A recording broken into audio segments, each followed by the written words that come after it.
सुनी थी हजरत उमर फारूक ने जो अपनी बहन को मारा था, अपने बहनोई को मारा था, लेकिन कहा तुम लोग ईमान से बाज नहीं आ सकते हो तो चलो कुरान पढ़ के सुनाओ। देखिए जरा ये ईमान है। हजरत उमर फारूक निकल तो रहे हैं जनाब मोहम्मद रसूलुल्लाह को मारने, तलवार निकाल ली कि आज मोहम्मद को कत्ल कर देंगे सल्लल्लाहु अलैहि वसल्लम। लेकिन रास्ते में किसी ने कहा कहाँ जा रहे हो? जवाब दिया मोहम्मद को मारने। बहुत परेशान कर रखा है, आज जड़ ही को खत्म कर देंगे, ना रहेगा बांस ना बजेगी बांसुरी, आज मोहम्मद ही को कत्ल कर देते हैं। उस आदमी ने कहा मोहम्मद को कत्ल करने से क्या फायदा, तुम्हारे घर में तो तुम्हारी बहन और तुम्हारे बहनोई, तुम्हारे जीजा भी इस्लाम ला चुके हैं। सुनो, अगर ये बात गलत निकली तो बहुत बुरा होगा, हम तुम्ही को कत्ल कर देंगे। हाँ हाँ जाओ पता लगाओ पहले। हजरत उमर ने रुख बदल दिया और बजाय मोहम्मद रसूलुल्लाह के पास जाने के अपनी बहनों बहनोई के पास गए। दरवाजा खटखटाया, घर के अंदर दाखिल हुए, पता चला कि ये कुरान पढ़ रहे थे। पूछा क्या पढ़ रहे हो? जवाब दिया कुरान। मारा बहनोई को, इतना मारा कि खून बहने लगा। बीवी यानी उमर की बहन अपने शौहर को, अपने पति को बचाने आई। क्या कर रहे हो? बचाने आई तो अपनी बहन को भी मारा। हजरत उमर ने इतना मारा कि उनके जिस्म से भी खून निकलने लगा। लेकिन बहना सीना तान कर खड़ी हो गई और कहती है उमर तू क्या समझता है, तेरे कोड़े तेरे डंडे क्या मुझसे मेरे रब के ऊपर का ईमान छीन लेंगी? मुझसे मोहम्मद रसूलुल्लाह का दीन छीन लेंगी? नहीं। अरे उमर होश में आ, तू इतना मार कि मैं मर जाऊं और मरने के बाद भी मेरे जिस्म के टुकड़े टुकड़े कर दे और मेरे जिस्म के टुकड़ों को भी कुत्तों को खिला दे। इसके बावजूद भी मैं मोहम्मद के दीन, मोहम्मद के रब के ऊपर से अपना ईमान नहीं हटा सकती है। नहीं। हजरत उमर ने देखा ये तो मेरा नाम लेने लगी, जो जिंदगी भर मुझे भाई भाई कहती थी, आज उमर कहकर पुकारने लगी, आज उमर कहकर ललकारने लगी, आज उमर कहकर इसने मुझे ललकारा है, आज उमर कहकर इसने मुझे, आज उमर कहकर मुझे पुकारा है, आज इसने भाई बहन का रिश्ता तोड़ दिया है। हजरत उमर समझ गए कि ये मेरी बहन के अंदर मेरा डर अब काम नहीं आ रहा है, इसके अंदर कोई ताकत है जो घुस गई है। कहने लगे अच्छा तुम नहीं मानोगी, अच्छा ज़रा लाओ तो वो कुरान जो तुम पढ़ रही थी ज़रा मुझे भी तो सुनाओ, उसमें क्या लिखा है। कहा कि तुम नापाक हो, पहले गुस्ल कर लो। हज़रत उमर ने गुस्ल किया। एक हदीस में आता कि पहले तुम वज़ू बनाओ, वो वज़ू बना के आए या गुस्ल करके आए। फिर बहन ने कुरान की चंद आयतें उनके सामने पढ़ी। बहन ने जो उनको पढ़ा रहा था उनसे पढ़वाई। चंद आयतें ही अभी उमर ने पढ़ी थी, चंद आयतें अभी उमर के कानों में गई थी कि हजरत उमर फारूक की दिल की दुनिया बदल गई और कहने लगे बस बस बस, अब चलिए मुझे भी मोहम्मद रसूलुल्लाह के पास लेकर चलिए।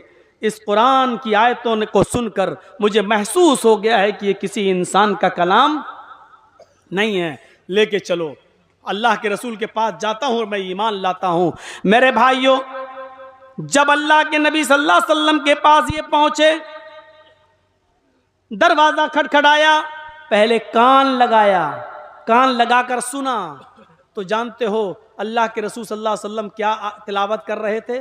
अलम यानि लिल्लज़ीना आमनू अन तख्शा कुलूबुहुम लिज़िक्रिल्लाह, क्या मोमिनो अभी तुम्हारे ऊपर वो वक्त नहीं आया कि अल्लाह का नाम सुनकर, अल्लाह का जिक्र सुनकर तुम्हारे दिल कांप जाएं, तुम्हारे दिल लरस जाएं। हजरत उमर ने कुरान की आयत सुनी, दरवाजा खटखटाया, झांक कर देखा तो सामने हजरत उमर है और हाथ में तलवार है। झांकने वाले ने कहा अय अल्लाह के नबी, हजरत उमर बाहर खड़े हैं और उनके हाथ में नंगी तलवार है, नीयत खराब लग रही है। हजरत हमजा आगे बढ़ते हैं और दरवाजा खोल कर कहते हैं ठीक है मैं देखता हूं कि कौन है, अगर अच्छी नीयत से आया तो ठीक, नहीं तो उसी की तलवार से उमर की गर्दन काट देंगे। ये कहते हुए दरवाजा खटखटाया, हजरत हमजा ने उनकी गर्दन पकड़ ली और उनको मरोड़ दिया कि उमर किस इरादे से आए हो। हजरत उमर कहते हैं अभी अभी मोहम्मद रसूलुल्लाह तिलावत कर रहे थे, अलम यानि लिल्लज़ीना आमनू अन तख़्शअ क़ुलूबुहुम लिज़िक्रिल्लाह। क्या अभी वो वक्त नहीं आया अहले ईमान के लिए कि अल्लाह का नाम सुनकर, अल्लाह का जिक्र सुनकर उनके दिल कांप जाएं? हाँ हाँ, मेरा दिल कांप गया है। उमर इस्लाम लाने के लिए आ गया है। उमर की नीयत साफ है, मैं इस्लाम लाने आया हूँ, मैं इस्लाम कबूल करने आया हूँ। और फिर हज़रत उमर फारूक ने इस्लाम कबूल कर लिया।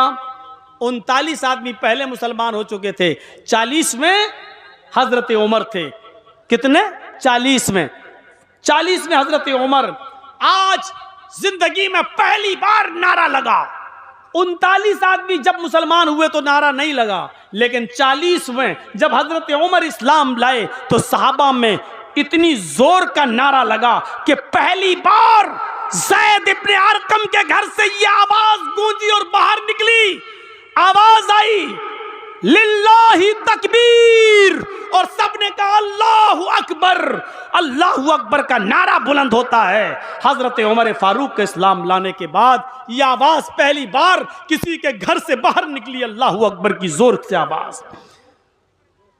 अल्लाह के नबी ने कहा उमर, आज मैं इतना खुश हूं, इतना खुश हूं, इतना खुश हूं कि दिल चाहता है कि तुम जो मांगो आज मैं तुम्हें इनाम में दूं, जो मांगो वो मैं तुम्हें इनाम में दूं। हजरत उमर कहते हैं, अय अल्लाह के नबी, क्या आप मुझे इनाम देना चाहते हैं? हाँ बताओ अय उमर, तुम्हें क्या चाहिए? हजरत उमर ने जो जवाब दिया वो सुनिए। अय अल्लाह के नबी, मैं चाहता हूं आपके 39 आदमी जो इस्लाम ला चुके हैं वो आज खाने काबा में जाकर नमाज अदा करें, आप उनके इमाम बने। आपको अब तक खाने काबा में घुसकर नमाज नहीं पढ़ने दी जा रही है, खाने काबा में आपके ऊपर रोक लगी हुई है। मैं चाहता हूं कि आप उन लोगों को नमाज पढ़ाएं और 39 लोग उनके पीछे नमाज पढ़ें। अल्लाह के नबी ने कहा, उमर और तुम क्या करोगे? आए उमर, तुम क्या करोगे? मैं नमाज पढ़ाऊं और सब लोग मेरे पीछे नमाज पढ़ें तो तुम क्या करोगे? कहा, अल्लाह के रसूल, मैं नंगी तलवार लेकर काबा के दरवाजे पर खड़ा हो जाता हूं। मैं नंगी तलवार लेकर काबा के दरवाजे पर खड़ा हो जाता हूं और देखता हूं किसकी मां ने किसको कितना दूध पिलाया है, किसकी मां ने किसको कितना दूध पिलाया है जो आपको नमाज पढ़ाने से रोक सके। देखिए, ईमान जब उमर के अंदर पैदा हुआ, कुरान की आयतें पढ़ी और इस्लाम लाए। जब ईमान इनके अंदर पैदा हुआ तो इतनी बहादुरी पैदा हो गई कि अकेले तलवार लेकर खड़े हो गए। आप नमाज पढ़ाइए, सारे सहाबा आपके पीछे नमाज पढ़ेंगे। देखता हूं दुनिया की कौन सी ताकत आपको नमाज पढ़ाने से रोक सकती है। मैं भी देखूं कि कौन है जो आपको नमाज पढ़ाने से रोके। और जिंदगी में पहली बार मुहम्मदुर रसूलुल्लाह सल्लल्लाहु अलैहि वसल्लम ने खाने काबा के अंदर नमाज पढ़ाई और हजरत उमर खाने काबा के दरवाजे के बाहर खड़े होकर लोगों से कहते रहे, आओ देखें कि कौन मोहम्मद को नमाज पढ़ाने से रोकता है। ये बहादुरी, ये जुर्रत, ये बहादुरी, ये जुर्रत पैदा हुई थी ईमान से। तो आज ईमान हमारे अंदर नहीं है, ईमान है तो अमले साले हमारे अंदर नहीं है। मुझे बताइए, और एक बात दिल से बताइए, क्या सुमैया रजी अल्लाह ताला अन्हा का वाकया आपने नहीं सुना? पहली औरत थी जिसने इस्लाम की राह में सबसे पहले शहादत हासिल की। औरतों में सबसे पहले कौन शहीद हुआ? हजरत सुमैया। बूढ़ी हो चुकी थी, लेकिन अबू जहल ने पीछे से उसके हाथ बांध दिए। तबकात पड़ी है इब्ने साद की। अबू जहल ने उसको बढ़ाना कर दिया। बूढ़ी औरत जिसका एक जवान बेटा हो अम्मार,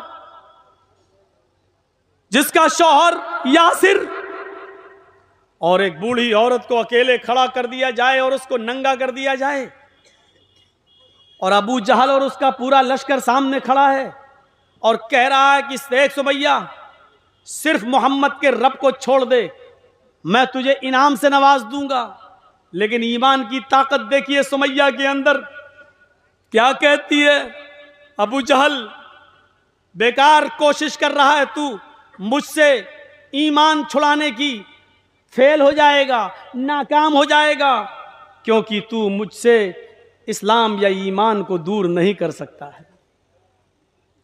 अबू जहल ने नेजा उठाया और सुनो कलेजा हो तो खंजर उठाया, और वो खंजर पूरा का पूरा हजरत सुमैया की शर्मगाह में दाखिल कर दिया। वो खंजर पूरा का पूरा सुमैया की शर्मगाह में दाखिल कर दिया, इस तरफ से निकाला और उस तरफ पार कर दिया। सुमैया के हाथ पीछे से बंधे थे, आसमान पर नजरें डालती है और क्या कहती है, सब्बित कदमैया अला दीनिक या अरहमर राहिमीन, है रहम करने वाले परवरदिगार, है अरहमुर राहिमीन, तुम मुझे साबित कदम रखना। अबू जहल मुझे इतनी तकलीफें दे रहा है, इतनी तकलीफें दे रहा है कि इसकी दी हुई तकलीफों से मुझे डर लगता है कि कहीं मैं ईमान न छोड़ बैठूं। आय अल्लाह, मेरी जान चली जाए मुझे गवारा है, लेकिन मरते मरते मेरे ईमान को, मेरे इस्लाम को बाकी रखना।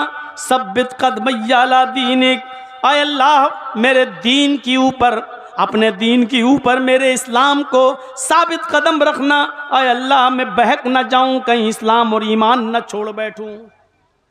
अबू जहल ने कहा, पूरा खंजर मैंने पार कर दिया, फिर भी नहीं मानी, फिर भी नहीं मानी। 2 ऊंट मंगाओ। 2 ऊंट मंगाए, एक ऊंट का चेहरा पूरब की तरफ कर दिया, एक ऊंट का चेहरा पश्चिम की तरफ कर दिया, ये पैर इस ऊंट से बांध दिया, ये पैर दूसरे ऊंट से बांध दिया। बता चुका हूं, एक ऊंट का चेहरा पूरब की तरफ, दूसरे ऊंट का चेहरा पश्चिम की तरफ। सुमैया बीच में, अबू जहल के हाथ में कोड़ा। ईमानदारी के साथ बताइएगा, अबू जहल के हाथ में कोड़ा।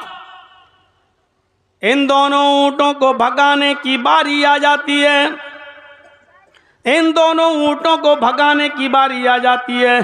कहा जाता है, सुमैया देख ले तेरा आखिरी वक्त है, अभी इन ऊंटों को कोड़े मारूंगा, एक ऊंट पूरब की तरफ भागेगा, दूसरा ऊंट पश्चिम की तरफ भागेगा। आए सुमैया, बीच से तेरे 2 टुकड़े कर दिए जाएंगे। आए सुमैया, बीच से तेरे 2 टुकड़े कर दिए जाएंगे। आए सुमैया, बीच से तेरे 2 टुकड़े हो जाएंगे। अब भी वक्त है, मोहम्मद के रब को छोड़ दे, ईमान को से रिश्ता तोड़ ले। लेकिन सुमैया इस मौके पर भी क्या कहती है, आए अबू जहल, क्या कोई जन्नत देखकर भी फिसल सकता है? क्या कोई जन्नत देखकर भी दूर हो सकता है? मैं जन्नत अपनी आंखों से देख रही हूँ, मुझे जन्नत की दूध की नहरें दिखाई दे रही हैं, मुझे जन्नत के अंदर मुझे शहद की नहरें दिखाई दे रही हैं, मुझे जन्नत के अंदर फरिश्ते आवाज दे रहे हैं, अरे सुमैया मेरे पास आ जा। क्या कोई जन्नत देखकर भी दूर हो सकता है? अरे अबू जहल, जल्दी इन ऊंटों को भगा, जितनी देर तू इन ऊंटों को भगाने में लगा रहा है, आए अबू जहल, जितनी देर तू इन ऊंटों को भगाने में लगा रहा है, उतनी ही देर मुझे जन्नत में जाने में लग रही है। और अबू जहल ने उन ऊंटों को कोड़े मार दिए। एक ऊंट पूरब की तरफ भागा, दूसरा ऊंट पश्चिम की तरफ भागा, और सुमैया के बीच से 2 टुकड़े कर दिए गए, उसको चीर दिया गया, पूरा जिस्म उसका चिर गया, चेहरा उसका बच जाता है, और यहां से उसके जिस्म के 2 टुकड़े हो जाते हैं। मेरे भाइयों, ये पूरा वाकया बयान करने का मकसद सिर्फ इतना है, ये बताना चाहता हूँ कि जब ईमान की ताकत किसी के अंदर पैदा हो जाती है तो फिर उसको बदला नहीं जाता है। वो अपनी जान देना गवारा कर लेता है लेकिन झुकना गवारा नहीं करता है। सुमैया ने अपनी जान दे दी लेकिन अबू जहल के सामने झुकना गवारा न किया। ये हमें और आपको सोचना पड़ेगा। अकेली है, तने तनहा है, लेकिन किसी से डरती नहीं है।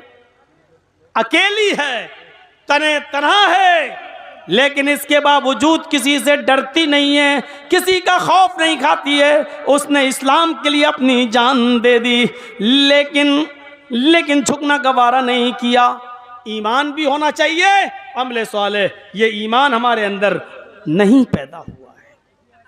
आज अभी चंद लोग घेर लें हमें आपको और लिंचिंग करें, हाथ पैर बांध के मारें और कहें बोलो जय श्री राम, बोलो जय श्री राम, बोलो जय श्री राम, नहीं तो मार डालेंगे, मरना है ही। ऐसे मौके पर बड़े बड़े दिल गुर्दे वालों के दिल पानी हो जाते हैं, गुर्दे बाहर निकल जाते हैं और उनकी मार खा के हमारे मुंह से निकलने लगता है जय श्री राम, क्योंकि उस वक्त हमें दिखाई देता इनकी बात मान लें तो शायद ये हमारी जान बख्श दें, शायद ये हमें छोड़ दें। मेरे प्यारे साथियों, हर किसी के बस की में थोड़ी है कि जब जान जा रही हो और दुश्मन सामने हो और उस वक्त ईमान हमारे अंदर पैदा हो जाए। यही तो मैं कह रहा हूं कि अभी ईमान पूरा का पूरा हमारे अंदर पैदा नहीं हुआ है। अल्लाह के नबी सल्लल्लाहु अलैहि वसल्लम ने जब सुमैया की दास्तान सुनी तो आंखों में आंसू आ गए।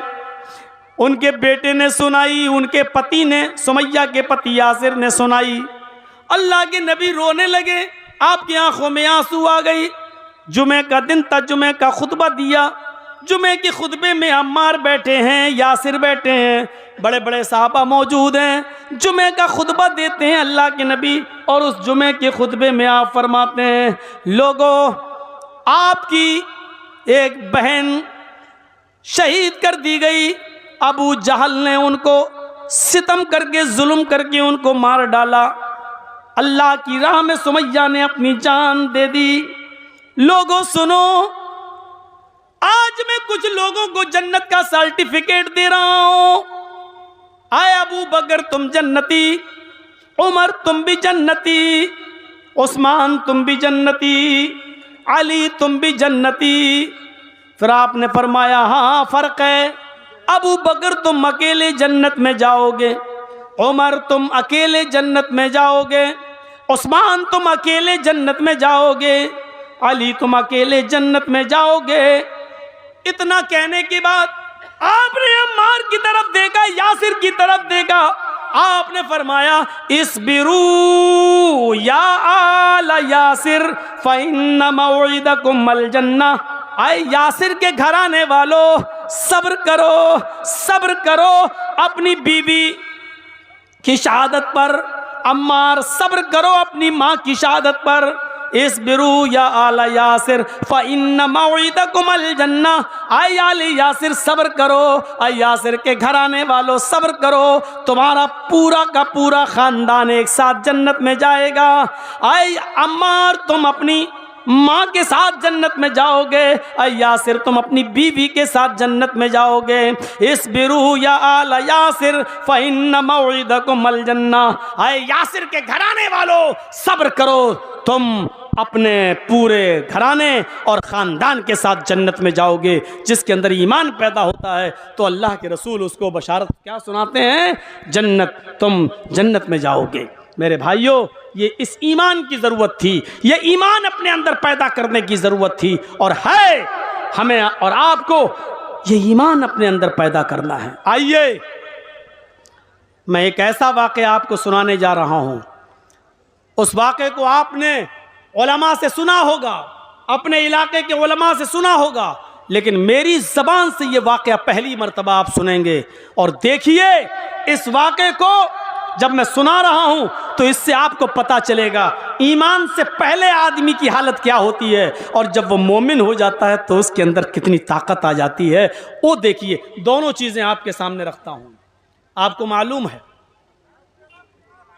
कि बादशाह था फिरौन, और फिरौन का सबसे बड़े दुश्मन कह लो, फिरौन के लिए सबसे बड़ा चैलेंज कौन थे?